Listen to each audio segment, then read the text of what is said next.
The man known to history as Antoninus Pius was born Aurelius Fulvus Boionius Antoninus on the 19th of September 86 AD in Lanuvium, an ancient city 20 miles to the southeast of Rome. Although Antoninus would reign for 23 years as Roman emperor from 138 AD to 161 AD, ancient sources for his life are scarce by comparison with other Roman emperors, as the detailed historical works which the Roman historians Suetonius and Tacitus produced only dealt with the Julio-Claudian and Flavian dynasties of the 1st century AD. Conversely, the only full account of Antoninus's life to survive from antiquity is found in the Historia Augusta or Augustan History, a collection of 30 biographies of Roman emperors from 117 AD to 284 AD. Although the biographies are attributed to 6 different authors, most scholars now believe that this was a literary device and that the Historia Augusta is actually the work of a single 4th century AD author, adopting different pseudonyms. While scholars considered the Historia Augusta a sometimes unreliable historical source, as it makes unsubstantiated claims or fabricates evidence, it is often the only source to give a comprehensive account of this period of Roman history, as the otherwise valuable Roman history of the 3rd century AD Greco-Roman historian Cassius Dio has only survived in fragments, and the books which addressed Antoninus's reign were lost in the medieval era. Most of the biographical information about Antoninus and the chronology of his reign is therefore reconstructed from the correspondence and writings of his close associates, including his adopted son and successor Marcus Aurelius, and from archaeological evidence such as coins and the ruins of buildings constructed during Antoninus's reign. Antoninus was born into a branch of a prominent Roman aristocratic family, which had strong roots in the large town of Nemausus, in the province of Gallia Narbonensis, now Nîmes in southern France. His grandfather, Titus Aurelius Fulvus, had served as legate or commander of the local Roman legion and was one of the earliest supporters of Flavius Vespasianus, who would emerge triumphant from the civil wars of 68 and 69 AD to become the Emperor Vespasian. Titus Aurelius Fulvus was subsequently rewarded with 2 terms as consul in Rome, the latter in 85 AD. This was the most senior magistrate's office in the Roman Empire and a great honor. His son of the same name, Antoninus's father, also held high office and served as consul in 89 AD. The younger Aurelius Fulvus married Arria Fadila, the daughter of Gnaeus Arrius Antoninus, a leading aristocrat who had also been consul twice. The couple had 1 son, the future emperor Antoninus Pius. The future emperor's father is presumed to have died young, as his mother Arria Fadila later married for a 2nd time, to Publius Julius Lupus, although divorce was common in Roman culture. Antoninus spent his childhood at the family's villa in Lorium to the west of Rome. Following his father's death, he was brought up by his 2 grandfathers, Titus Aurelius Fulvus and Gnaeus Arrius Antoninus, both of whom were among the most powerful Roman officials in Gallia Narbonensis. Given his family's status, Antoninus received an education fit for a young Roman aristocrat who was likely to be appointed to various provincial governorships, and to follow in his father and grandfather's footsteps by serving a term or 2 as consul, an office that had lost a lot of its political power since the end of the Roman Republic and the advent of the empire a century earlier, but which still retained considerable official prestige and served as a stepping stone for provincial governorships and other prominent imperial offices. As a child, and indeed for much of his adult life, Antoninus could never have expected that he would eventually become emperor himself, as the Flavian dynasty established by Vespasian in 69 AD seemed firmly entrenched. The Roman Empire had been founded in 27 BC by Octavian, the adopted son and biological great-nephew of the dictator Julius Caesar, who after defeating his rival Mark Antony in 30 BC in a civil war, claimed absolute power over the Republic and implemented a series of constitutional changes which saw him take the name Caesar Augustus. Although Augustus had no sons of his own, he was succeeded by his stepson Tiberius after his death in 14 AD. Despite considerable infighting amongst members of the imperial family, Augustus's Julio-Claudian dynasty continued to hold imperial power until 68 AD, when the Emperor Nero took his own life following a military revolt against him, which led to him being declared a public enemy by the Roman Senate.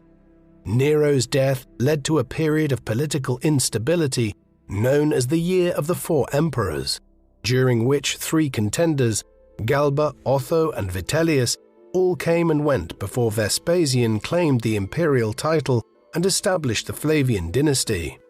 He ruled for a decade before he was succeeded by his son Titus in 79 AD. The short reign of Titus, who died of some largely unexplained fever in 81 AD at the age of 42, led to the succession of his brother Domitian, who was emperor at the time of Antoninus's birth in 86 AD. Although Domitian initially followed the policies of his father and brother, who gained favor among the Roman people for the construction of leisure and entertainment venues such as the Flavian Amphitheatre, latterly known as the Colosseum, over time he allegedly exhibited increasingly tyrannical qualities that led to his assassination by officers of the Praetorian Guard in September 96 AD, the day before Antoninus turned 10 years old. That same day, the Senate proclaimed the 66-year-old Marcus Cocceius Nerva as emperor. The new emperor was a prominent aristocrat who was distantly related to the Julio-Claudian dynasty and also enjoyed favor among the Flavian emperors. In order to avoid a repeat of the civil wars after Nero's death a century earlier, Nerva pursued pragmatic policies during his brief reign, and was really more of an interim ruler prior to his death a year and a half later in 98 AD.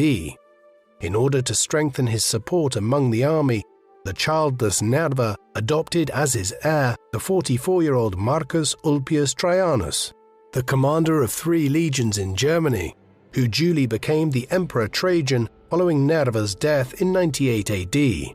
Thereafter, for the next 80 years, a tradition of each emperor adopting a well-regarded individual as their successor was practiced, rather than following a strict dynastic principle. It was this practice which would pave the way for Antoninus to become emperor one day. In around March 101 AD, during Trajan's 3rd year as emperor, the young Antoninus came of age at 14 years old and assumed the toga virilis, the pure white toga worn by adult male Romans. Little is known about Antoninus's career for the next 2 decades, although he would have been preparing to one day begin climbing the first ranks of the cursus honorum, the series of military and civil offices that a Roman politician was required to hold in order to qualify for a consulship, and with it the chance of becoming a provincial governor one day. Although the requirements were occasionally waived for men who were in particular favor with the imperial family, there is no indication that Antoninus would have received such favors at this stage in his career. Aspiring Roman politicians were first expected to enter military service, eventually attaining the office of military tribune. The first civil office in the cursus honorum was that of quaestor, which was open to men aged 24 and above, and these same requirements also applied to the right to sit in the Roman Senate. Accordingly, Antoninus could not have become a quaestor or senator until 111 AD, when he was 24 years old. While Antoninus is presumed to have had military experience prior to his quaestorship, the ancient sources are silent about where and when he served. As a young man, Antoninus married Annia Galeria Faustina, the daughter of Marcus Annius Verus, a prominent politician who was a close associate of Antoninus's grandfather's. The year of Antoninus and Faustina's marriage is unknown, but it is assumed to have taken place between 110 AD and 115 AD. based on estimates of Faustina's year of birth in 97 AD. The couple would have 4 children, 2 sons and 2 daughters.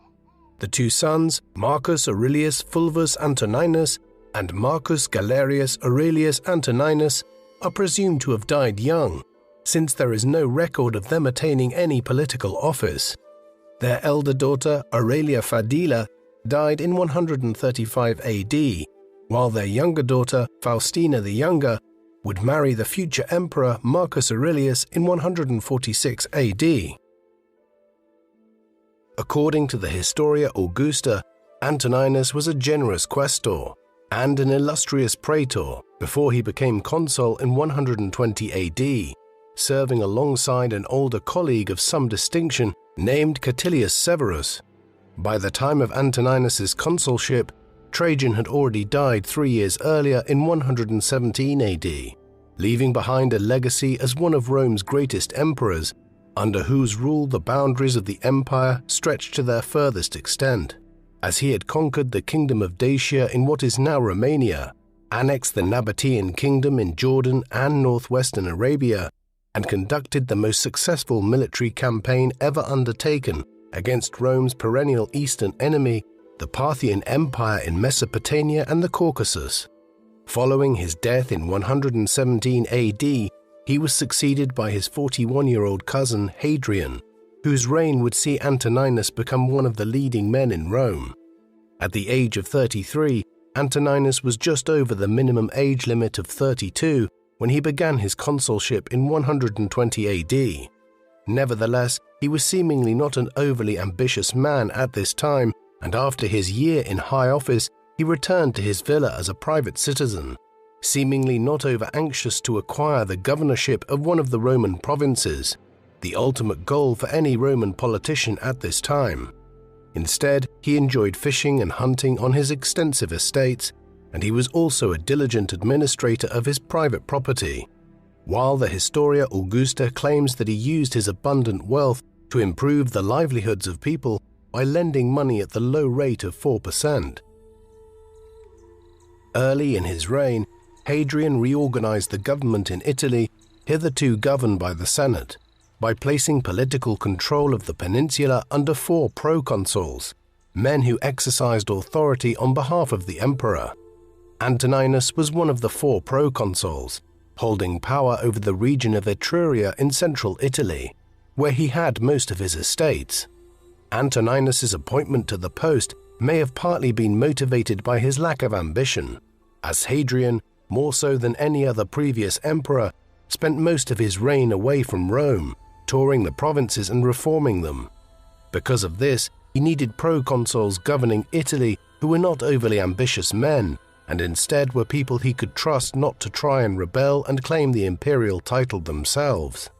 It is a sign of the trust Hadrian felt towards Antoninus that while he was away in the provinces undertaking tasks such as the building of a great northern defensive wall across Britain, that he appointed Antoninus to serve as his representative in central Italy.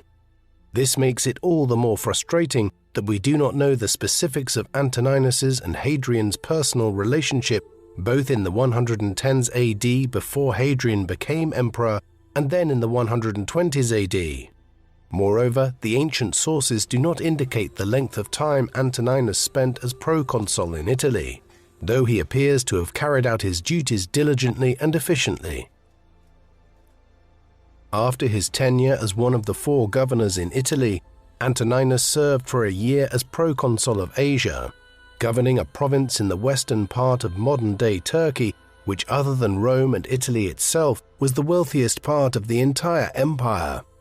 Julius Capitolinus, the alleged author of Antoninus's biography in the Historia Augusta, writes that Antoninus's elder daughter Fadila died shortly before his departure for Asia. This would indicate that Antoninus served as governor of Asia around 135 AD. Since Asia was the empire's richest province, its governorship was regarded as the most prestigious of the provincial offices. According to the Historia Augusta, Antoninus governed Asia in such a fashion that he alone excelled his grandfather, a reference to his maternal grandfather Arrius Antoninus, who had held the same office under Vespasian in the late 70s AD.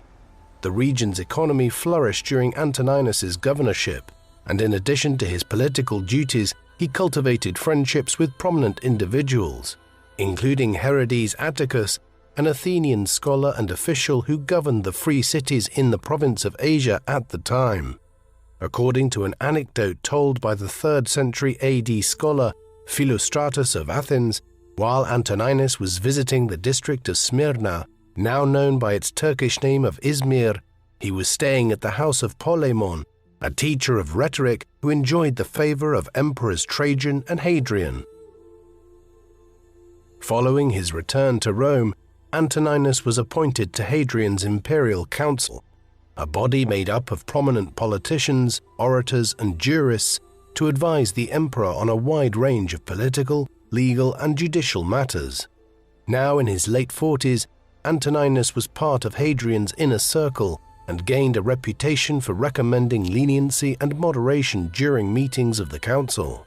By this time, Hadrian was in his early 60s and in increasingly poor health.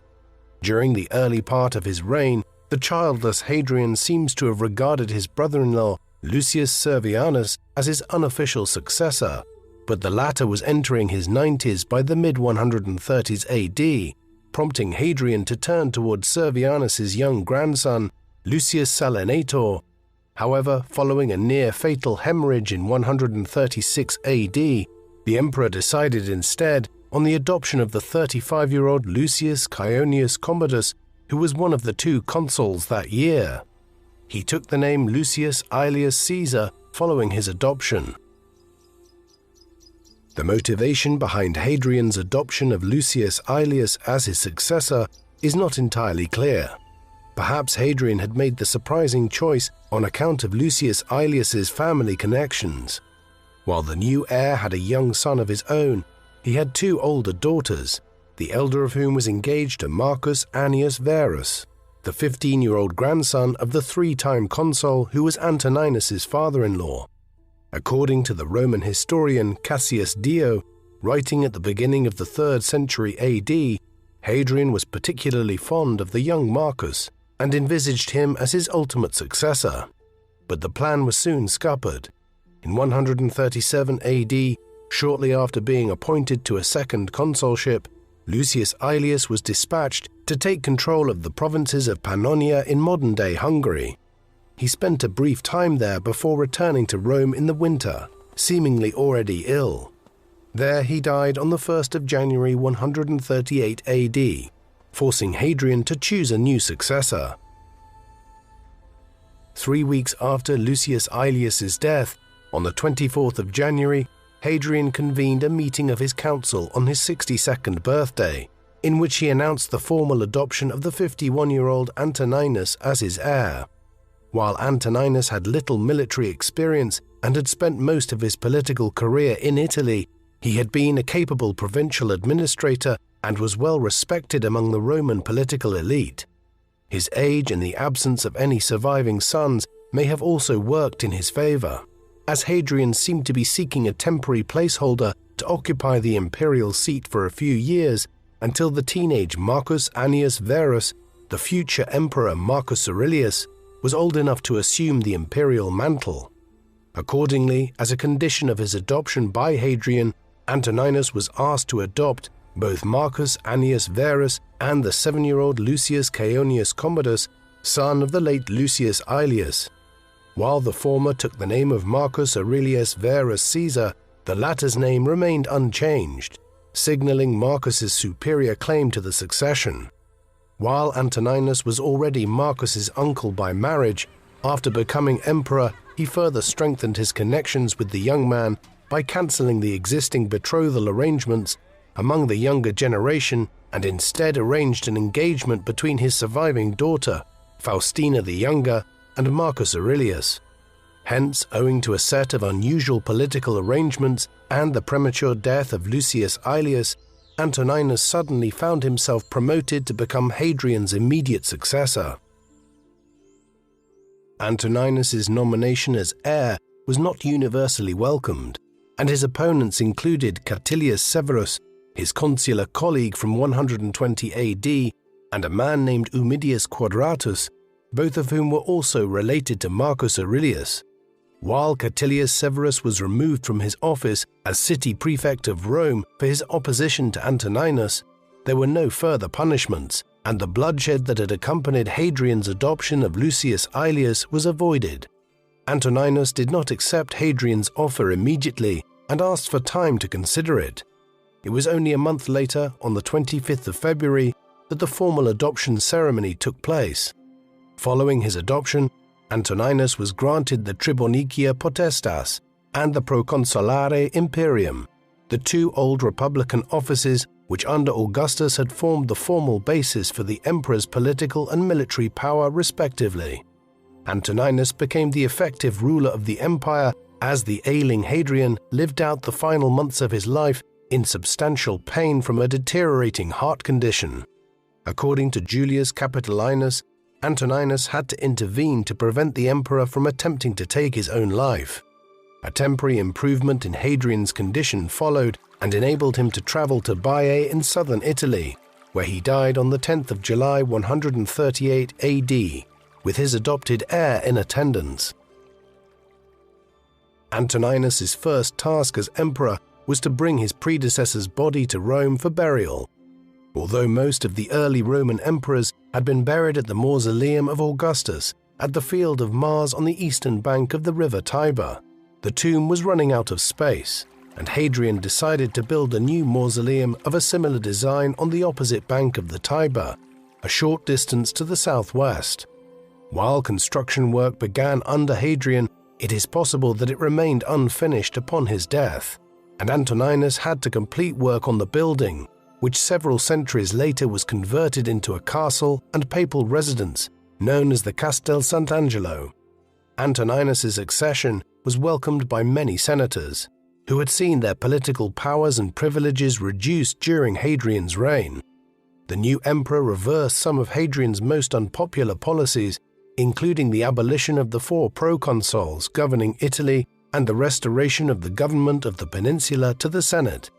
However, Antoninus's proposal to bestow divine honors on Hadrian was initially rejected.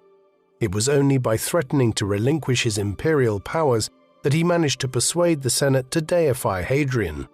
Why they were seemingly reluctant is unclear, as it was standard practice to deify emperors when they died, and Hadrian was a reasonably well-liked emperor. It may have been owing to Hadrian's overt fondness for Greek culture over Roman traditions.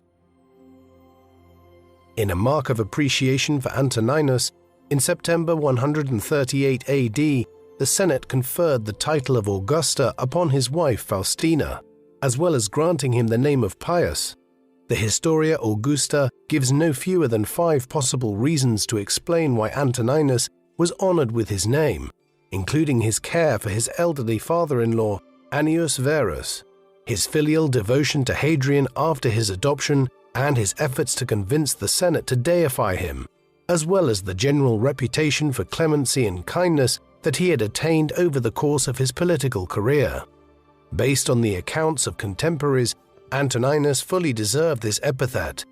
His successor, Marcus Aurelius, writing in his famous Meditations, underlined Antoninus's sense of propriety and duty by writing of his adoptive father's example of, quote, gentleness and to be unshakably resolute in judgments made after full investigation, no vainglory about outward honors, love of work and perseverance, readiness to listen to any who had something to contribute to the good of the state, his practice of rewarding every man impartially according to his deserts, knowing from experience where to tighten the reins, where to relax them.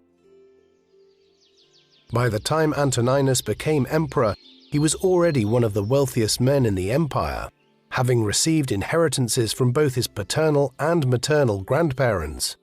According to an anecdote in the Historia Augusta, Antoninus's wife Faustina had hoped to make further financial gains from her husband's assumption of imperial power, to which the emperor replied, "Foolish woman, now that we have gained an empire, we have lost what we had before."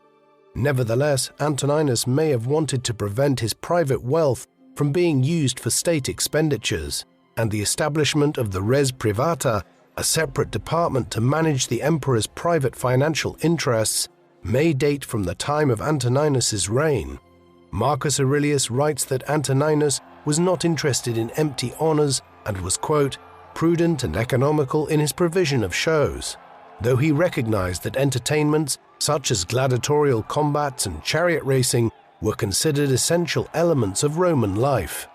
Antoninus himself appears to have particularly enjoyed chariot racing and agreed to the Senate's request to hold races to celebrate his first anniversary as emperor on his birthday, the 19th of September, 139 AD.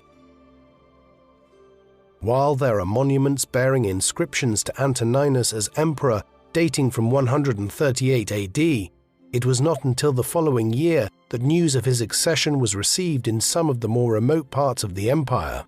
The accession of a new emperor was typically marked with a gift of gold to the emperor known as the aurum coronarum, but in line with his reputation for austerity and generosity, Antoninus returned all of the gold he had received from Italy and half of that from the provinces.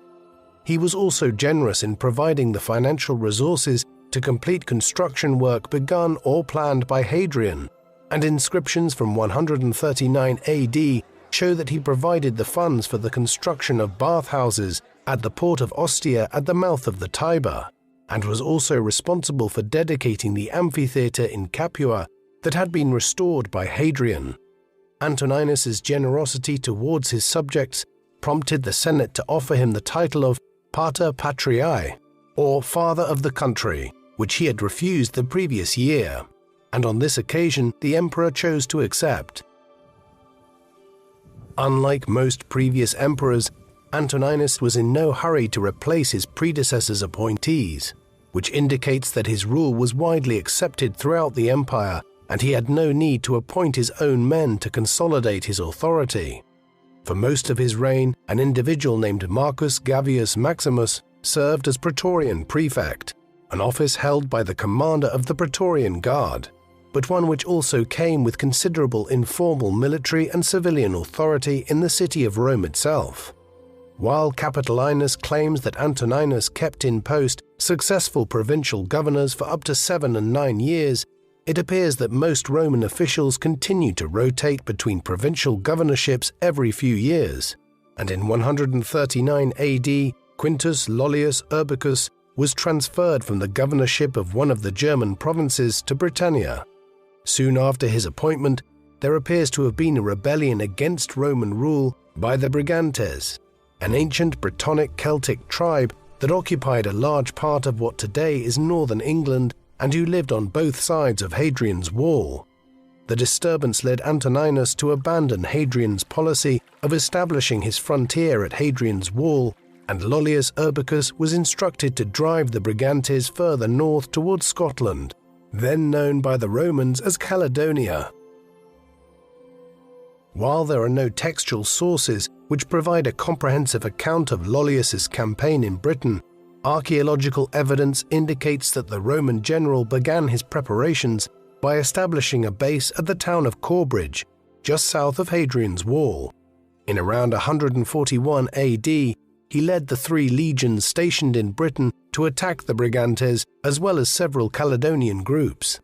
By 142 AD, the Romans had conquered much of lowland Scotland, and Antoninus was honored with the title of Imperator, meaning conqueror, for a second time. In Republican times, this title was awarded to generals following victorious campaigns, but after Augustus, it became associated with the emperor, and the word emperor itself derives from imperator. Antoninus had received the title of imperator for the first time in 138 AD upon his adoption by Hadrian, but this second accolade was the result of military victory.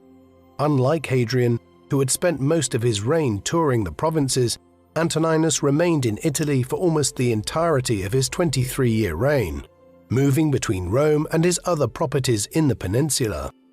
This approach was welcomed by the senators in Rome, who felt that Hadrian had neglected Rome and Italy during his long absences.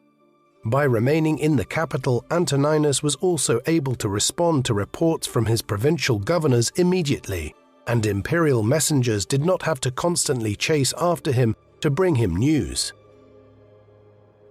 While Antoninus did not accompany his armies on campaign and entrusted the task of commanding armies to those who were more experienced and capable, he was not ignorant of military affairs and appears to have been responsible for the major strategic decisions. The orator Marcus Cornelius Fronto, who served as one of the tutors to the emperor's adopted sons and several of whose letters from the mid-2nd century AD have survived, wrote of Antoninus's approach to the campaign in Britannia, quote, "Although he committed the conduct of the campaign to others while remaining in the palace at Rome, yet as with the helmsman at the tiller of a warship, the glory of the whole navigation and voyage belongs to him. In order to protect his territorial gains, Lollius Urbicus and his legions built a wall of earth covering the distance of some 40 miles between the Firth of Clyde in the west and the Firth of Forth in the east. The Antonine Wall was protected by 16 forts and linked to Hadrian's Wall by a military road to enable men and supplies to move quickly between the two defensive lines. Although Hadrian's Wall is far more well known, Antoninus did actually establish Roman rule further north in Britain, and his wall, while shorter than Hadrian's, did have more forts along its course. While Lollius Urbicus was preparing his campaign in the north of Britain, in around 140 AD, a devastating earthquake struck Asia Minor. The orator Aelius Aristides vividly described the impact on the Greek island of Rhodes, which was also hit by a tsunami, as follows: "When the earthquake was coming upon the island, the sea retreated and left the harbours dry. Houses and tombs were rent asunder and thrown down. Tower fell on tower, dockyard on trireme, temples on altars, men on men." This picture of complete devastation was repeated on other islands in the region and along the coast of the mainland. Since Antoninus had previously served as proconsul in Asia, he was familiar with the region and its officials, and may have had a sentimental attachment to it. Julius Capitolinus writes that the emperor rebuilt the cities in splendid fashion. In addition to providing financial support following natural disasters in Asia Minor and elsewhere, Antoninus's general approach towards the provinces was to reduce the tax burden of its subjects. This was achieved in part by eliminating corruption associated with the imperial postal system, which Romans from Italy were in the habit of using to travel around the empire on non-official business at the expense of provincial taxpayers. 140 AD also saw the death of Antoninus's wife, Faustina the Elder, who was buried in the mausoleum of Hadrian. According to Capitolinus, there were many rumors of Faustina's, quote, "license and loose living" during her life, which Antoninus sought to suppress. There is little contemporary evidence to support these claims, though Faustina's lifestyle and spending habits might have been less austere than those of her husband. Antoninus was devoted to his wife and honored her with a charitable scheme to support orphaned girls, who were known as Faustininae.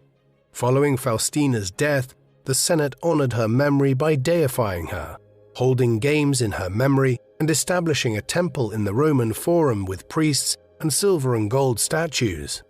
Faustina's image appeared frequently in monuments dating from Antoninus's reign, and she was often depicted alongside him as an example of matrimonial harmony. The early 140s AD saw disturbances on the frontiers of the empire, particularly in the northeast. An apparent insurrection in Dacia prompted the emperor to send legions back into the province of Lower Dacia to confer greater military powers upon its governor. In Pannonia, Antoninus installed a new king for the Quadi tribe, a Germanic people who straddled the border, and he had to do the same when the throne of Armenia fell vacant. The Parthians responded to this development by sending an invasion force against Armenia, but relented after Antoninus sent the king of Parthia a letter threatening to intervene. Capitolinus's reference to Antoninus sending an army to defeat a rebellion in Germany is supported by an inscription in Rome which honors Antoninus' victory over the Germans, and archaeological evidence in Germany indicates that there was significant road-building activity which may be related to the campaign. Between 143 AD and 145 AD, Antoninus presided over an extensive infrastructure project to improve transportation links to his ancestral province of Gallia Narbonensis, firstly by making improvements to the Via Aemilia in northern Italy, and then by repairing existing roads and building new ones in Gallia Narbonensis. Since these territories were far from the frontiers of the empire, the road improvements had no military purpose but were intended to facilitate trade between Rome and southeastern Gaul, which was a major source of wine and timber for Rome. All of this military and infrastructural activity was clearly significant, yet as with so much else of Antoninus' reign, we have only the barest details concerning them. While Antoninus was known for his attachment to Italy, he shared Hadrian's interest in Greek culture and promoted Greeks to position of influence in Rome. In 140 AD, for instance, he invited his old friend Herodes Atticus to Rome to serve as tutor to Marcus Aurelius and Lucius Commodus. As a further sign of the emperor's favor to his Greek friend, Herodes was made consul in 143 AD. That same year, the orator Aristides visited Rome and gave 2 speeches praising the emperor. In the first, he hailed the establishment of justice and order by Antoninus throughout the empire, highlighting the emperor's wise government and his concern for his subjects.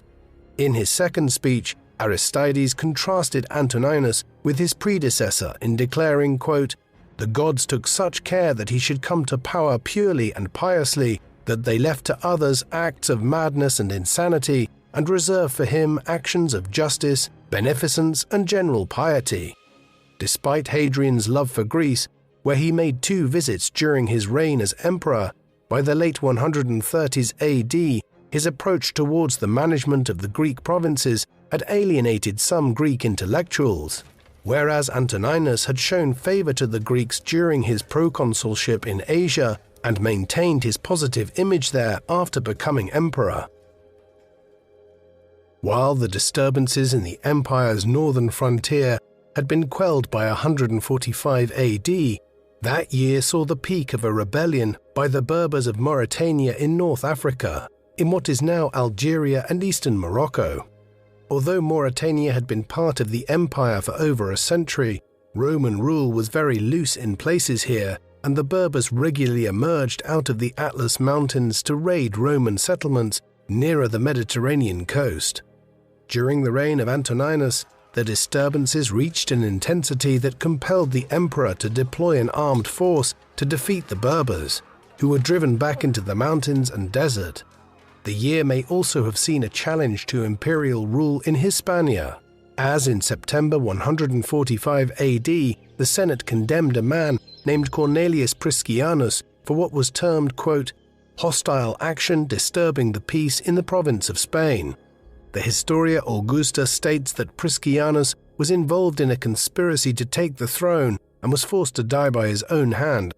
The Historia Augusta adds that Antoninus had also approved of the execution of an Atilius Titianus for a conspiracy to overthrow him. But in both cases, the emperor refused to pursue their accomplices, and in his general approach to judicial matters, he took care to investigate issues thoroughly before he passed judgment.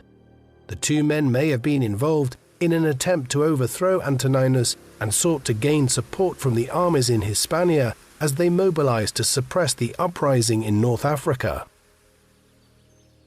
By the mid-140s AD, Marcus Aurelius was in his mid-20s and was playing an increasingly active role in Roman politics. He had held his first consulship in 140 AD at the age of 19 alongside the emperor, and in 145 AD, the 2 men once again served together as consuls. In the spring, the 24-year-old Marcus Aurelius married his 15-year-old cousin, Faustina the Younger. The latter was awarded the title of Augusta, which had remained vacant since the death of her mother 5 years earlier. In November 147 AD, they had a daughter named Domitia Faustina.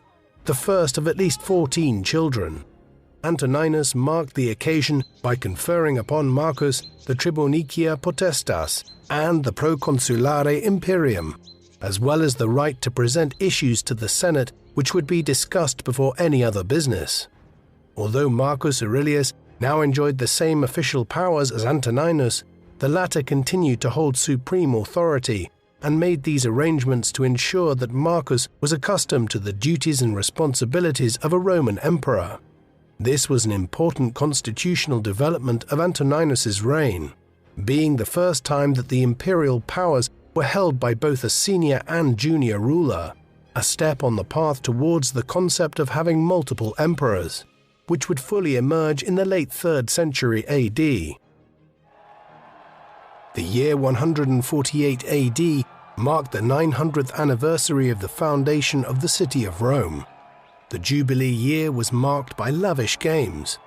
As part of these, a host of exotic animals, including elephants, giraffes, rhinoceroses, and crocodiles, were exhibited and slaughtered in the amphitheaters. In order to meet the expenses of these entertainments and other government activities, Antoninus debased the silver coinage by 5%, but this does not appear to have had any immediate negative impact on the Roman economy. Throughout the first decade of his reign, Antoninus had anticipated the 900th anniversary year by issuing coinage depicting founding myths of Rome, including the Trojan warrior Aeneas, the hero of Virgil's Aeneid, and the brothers Romulus and Remus, with the she-wolf who according to legend had raised them on the banks of the river Tiber, where they later founded the city in 753 BC. Other coins from the period provide evidence of a religious revival that focused attention back to the old gods of Greek and Roman mythology, the worship of which was being challenged by the new emphasis on cults, such as those of the sun god Helios in the eastern provinces. Living up to his surname, Antoninus was firmly attached to the old religious traditions, and never failed to conduct the sacrifices expected of him in his capacity as Pontifex Maximus, Rome's chief priest. In 139 AD, at the beginning of Antoninus's reign, he restored a temple dedicated to Jupiter, Juno, and Minerva, and he set up further shrines to Jupiter in 148 AD and 157 AD. The year 148 AD also marked Antoninus's 10th year on the imperial throne, which he commemorated by symbolically giving up his powers before accepting them again from the Senate, following a tradition established by Augustus, who sought to legitimize his rule as emperor by engaging in this ritual, one which made it appear as though his powers were bestowed on him willingly by the people of Rome. While this formality was abolished by later emperors, Antoninus appears to have made a genuine attempt to strengthen the aristocratic element of the unwritten Roman constitution by bolstering the powers of the Senate.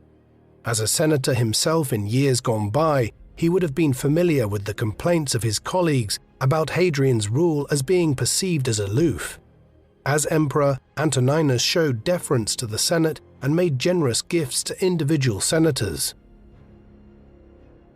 Despite Antoninus's efforts to raise the dignity of the Senate, where important matters of state continued to be debated, political decision-making was still restricted to a small number of leading senators who were part of Antoninus's imperial council and could influence their colleagues to vote in a certain way. According to Capitolinus, the extensive legal reforms that date from Antoninus's reign were enacted on the advice of legal experts who were members of his council. These reforms were motivated by the desire to simplify legal proceedings and to increase protections for weaker members of society.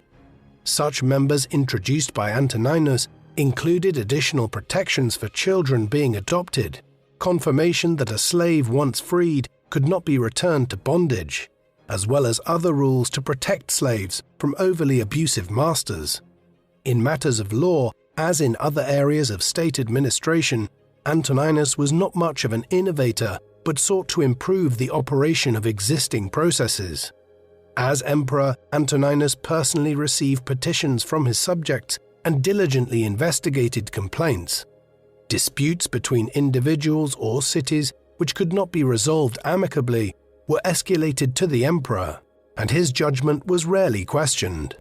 According to Aristides, Antoninus's solution to these difficult issues left both parties satisfied.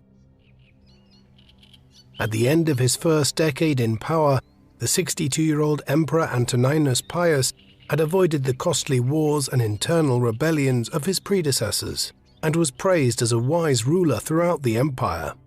Near the beginning of his reign, a calamitous earthquake had struck Asia Minor, and in around 151 AD or 152 AD, the province suffered another earthquake, this time affecting the cities in the northwest, including Smyrna, Nicomedia, and Ephesus, three of the wealthiest and most populous cities in the eastern Mediterranean.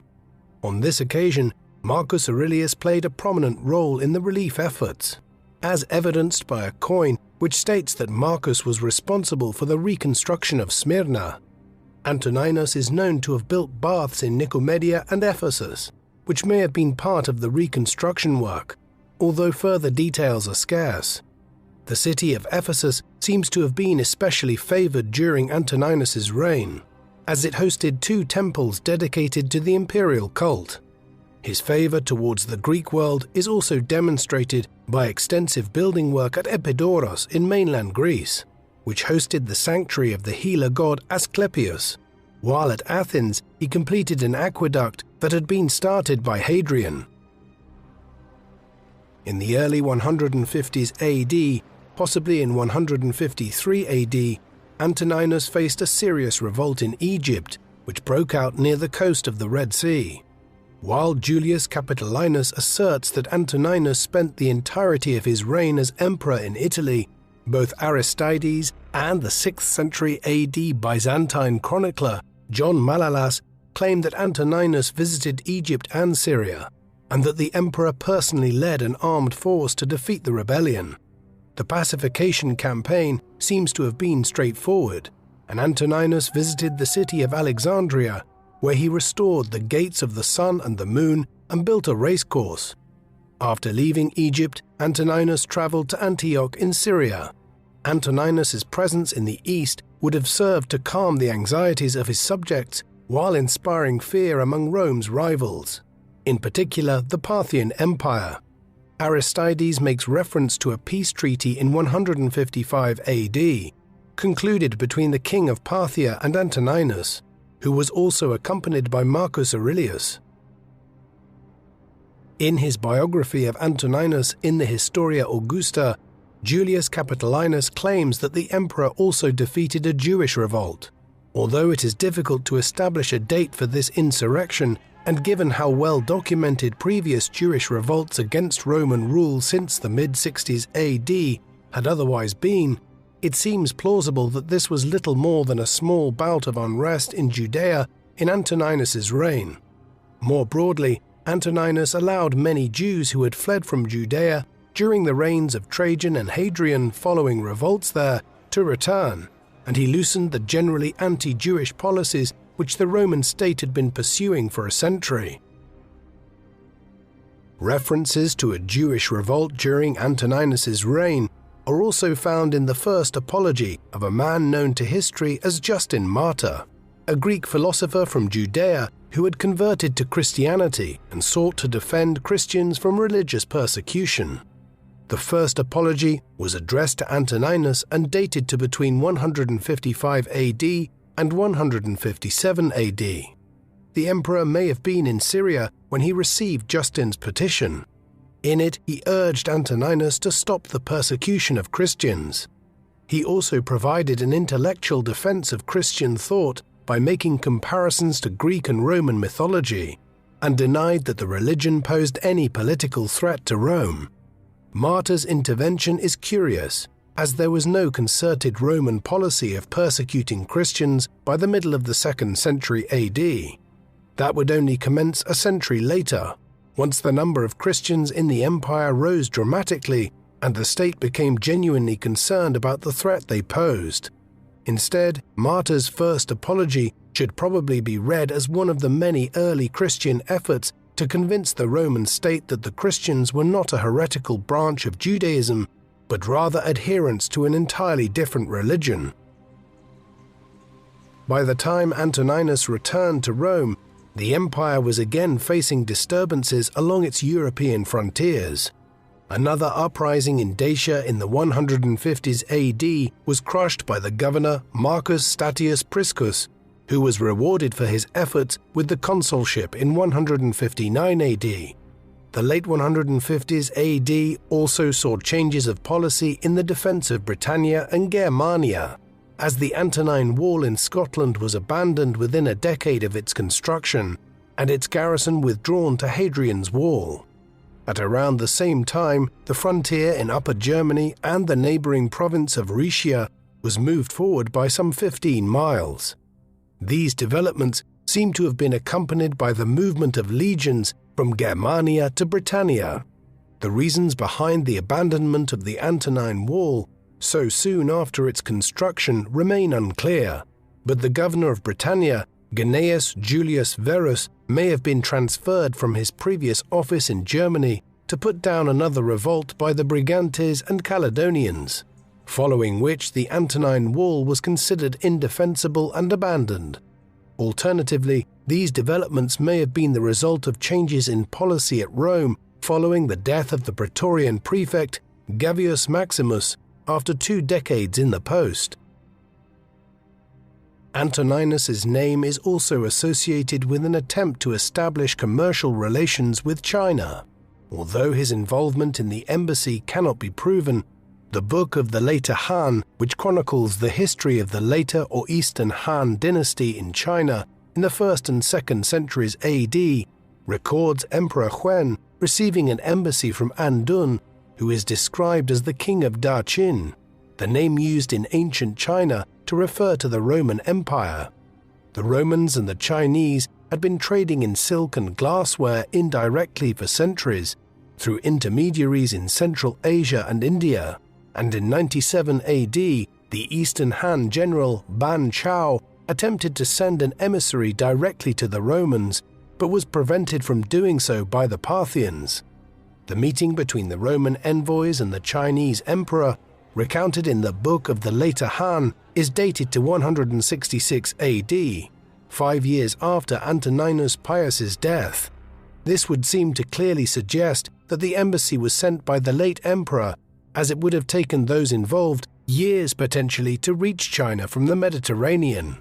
Alternatively, as the Book of the Later Han states, that the envoys entered China via Vietnam. They may have been enterprising Roman merchants who sought trading privileges without official accreditation and avoided the Parthians by making their journey by sea. While the envoys brought gifts from Southeast Asia, the Chinese court does not appear to have been particularly impressed by what the Romans had to offer, and the Romans and Chinese never managed to establish a direct diplomatic or commercial relationship despite further embassies in the 3rd century AD. A final coda to Antoninus's reign was a rather bleak one. In 165 AD, a mysterious though deadly plague began to sweep across the Roman Empire. Although it would primarily dominate the reign of Marcus Aurelius, the epidemic is known as the Antonine Plague, as it first arrived in the Mediterranean during the final stages of Antoninus's reign.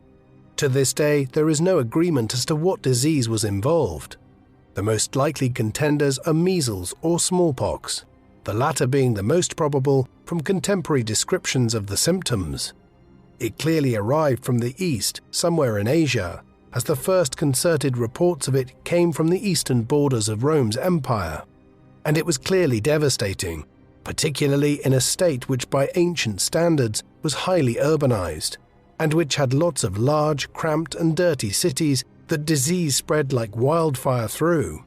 By the time the first major wave of it ended in around 180 AD, an estimated 10 million Romans had died, though the number may have been significantly higher. This would have represented somewhere between 10 and 25% of the population of the empire, and was one of the deadliest plague epidemics to ever strike the Mediterranean world. Old age rather than the plague was what would claim Antoninus's life when the end came. By the late 150s AD, he was in his early 70s and was in poor health. According to the Historia Augusta, he could no longer stand upright without supports. Due to the emperor's deteriorating health, Marcus Aurelius assumed a greater share of political responsibilities over time. Indeed, more broadly, the two men had worked effectively together during the second decade of Antoninus's reign, and during the 150s AD, Marcus Aurelius's name often appeared alongside that of Antoninus's in inscriptions honoring them. In 161 AD, Marcus Aurelius was appointed as consul for the year. It was a fitting appointment. Antoninus died early in the year, probably on the 7th of March 161 AD, at the age of 75, and was succeeded by Aurelius.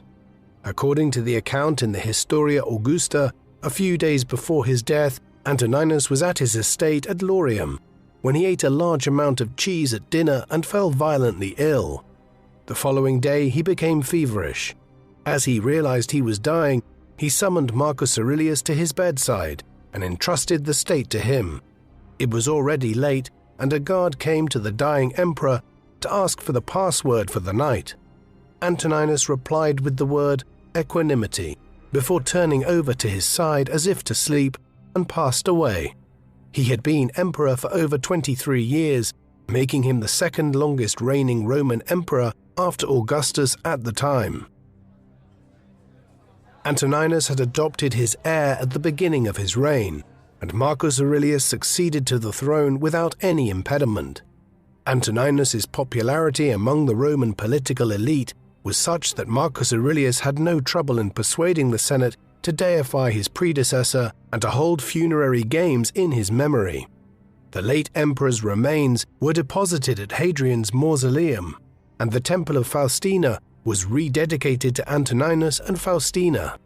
In a departure from tradition, Marcus Aurelius petitioned the Senate to confer the Tribonicia Potestas and the Proconsulare Imperium, as well as the title of Augustus, upon his adoptive brother Lucius Commodus, making him his co-emperor with the name Lucius Verus. This was the first time in the history of the Roman Empire that two men held the title of Augustus at the same time, and the two ruled as joint emperors until Lucius Verus's death in 169 AD, quite possibly having contracted the plague that was sweeping the empire. Despite this sharing of imperial honor, Marcus's position as the senior emperor was never questioned. Although Marcus Aurelius had hoped to emulate his adoptive father in presiding over an era of peace and stability, his reign would be dominated by the Marcomannic Wars, a series of conflicts fought in the region around the Carpathian Basin and northwards into southern Germania, through which Germanic and Asiatic tribes such as the Marcomanni, Quadi, and Sarmatians sought to invade the Roman Empire. These foreshadowed the invasions which would destroy the empire between the 3rd and 5th centuries AD. Antoninus Pius was the fourth of the so-called five good emperors who ruled Rome between the accession of Nerva in 96 AD and the death of Marcus Aurelius in 181 AD. Although he was the longest reigning of the five emperors, we know frustratingly little about his reign owing to a lack of sources, although archaeological evidence does compensate for this to some degree. Nevertheless, there is no doubt that he was a comparatively successful ruler who prioritized effective administration and peace. Beyond a brief effort to expand north in Britain, he was happy to maintain the existing borders of the realm and mostly engaged in infrastructure development and sound governance. Criticism could be leveled at him that he was singularly unambitious. He did not conquer new lands or build a great forum in Rome, nor did he attempt any novel administrative projects in the provinces. Even the Antonine Wall, which he built in Scotland, was quickly abandoned once resistance to it was offered by the Brigantes and the Caledonians. But maybe this was the best thing. Undoubtedly, a Roman who lived through the civil wars of the age of Julius Caesar and Caesar Augustus, or the chaos that was to come between the 3rd and 5th centuries AD, would certainly have traded the war and instability of their own times for the rather boring peace and tranquility of the reign of Antoninus Pius. What do you think of Emperor Antoninus Pius? Does he deserve his ancient reputation as a wise ruler who enjoyed the support of both the elites and the common people? Or was he an unimaginative bureaucrat who did little that was ambitious during his long reign? Please let us know in the comment section. And in the meantime, thank you very much for watching. Thank you for watching People Profiles documentaries. Please subscribe if you haven't already, and don't forget to hit the bell icon to get notifications so you never miss an upload. If you would like to watch our videos with no adverts of any kind, listen to audio podcast versions of our videos, discuss history with other People Profiles fans, and much, much more, go to peopleprofiles.com and become a member for as little as $2 per month. Members can also receive discounted merchandise, behind-the-scenes material, and a credit in our videos, along with much more. So, please support us in our work in return for exclusive offers at peopleprofiles.com via the link in the video description. Thank you very much for watching.